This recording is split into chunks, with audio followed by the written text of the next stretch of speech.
Hello students, our next video will be on using rates. So a rate is a fraction where you have two different units. So rates are used when you're converting between one unit and another. So for example, a rate you're probably familiar with is that there are 60 minutes in 1 hour, or that there is 1 foot is equal to 12 inches. So a rate is anything like this, where you've got one unit on the top, one unit on the bottom. We use rates to convert back and forth between different units.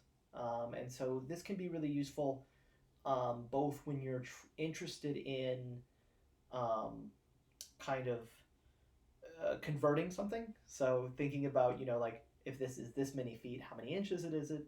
But also it can be useful in lots and lots of other problems where we start off with information in one unit and we need to get information in another unit. Okay? So rates can look like this, where you're converting between two things that are exactly equivalent.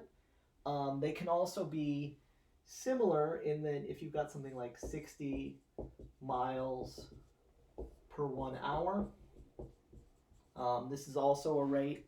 This is a rate of speed, of course, you're familiar with this. Notice that this is a little bit different, right? 60 minutes is equal to an hour. They're the same thing. 60 miles is not equal to an hour.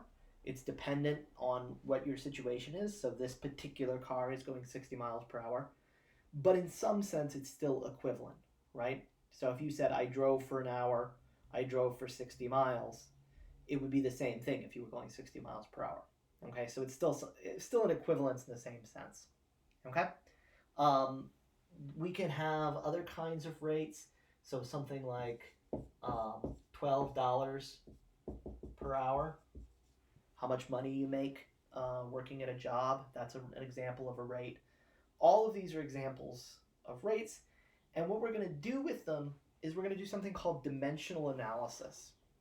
And so what we're going to do is we're going to take any problem where we start with one type of unit and we want to end with something else. And we're going to get rid of all the units that kind of get in our way by canceling them out. Okay? So let me kind of walk you through this process. So let me start with a really easy example, something that everybody can do, I'm sure, no problem. You can answer this question. So if you make $12 per hour and you work 20 hours,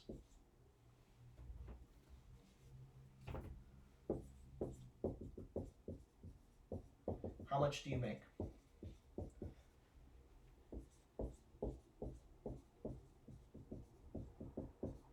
Okay? And I'm sure that by the time I've written this, you know exactly how to answer this. You would say 12 times 20, 240, easy, right? Why would you multiply these though? And that's the question I want to talk about. This is $240 is exactly correct. 12 times 20 is the right way to solve this. But why?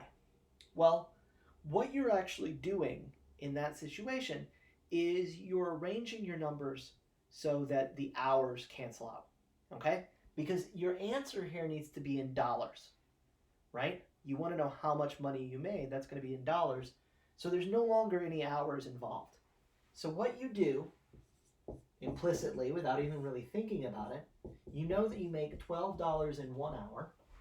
You know that you're working for 20 hours.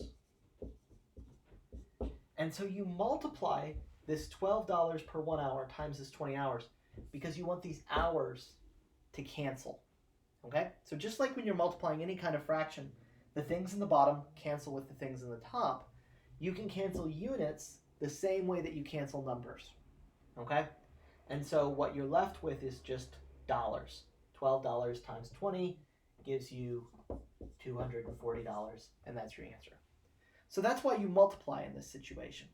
And the same idea, so this is called dimensional analysis.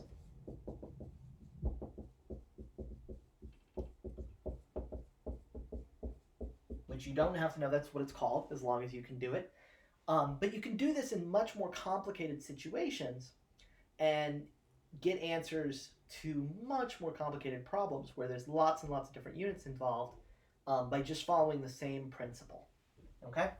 So the idea of dimensional analysis is we take all the unit conversions we need,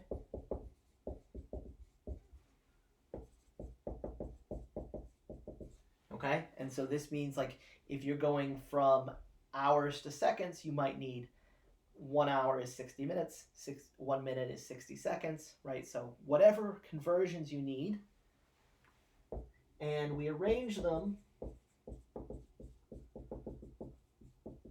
so that what we want to get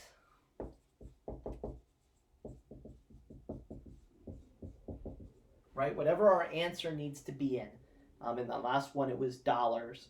But whatever our answer is in terms of, so whatever unit what unit we want to get is on top, and everything else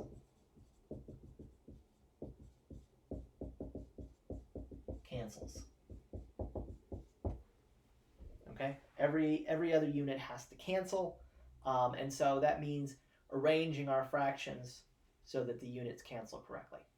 Okay, so we take all these unit conversions, we're going to multiply them all together, but we need to multiply them so that everything cancels. So let me show you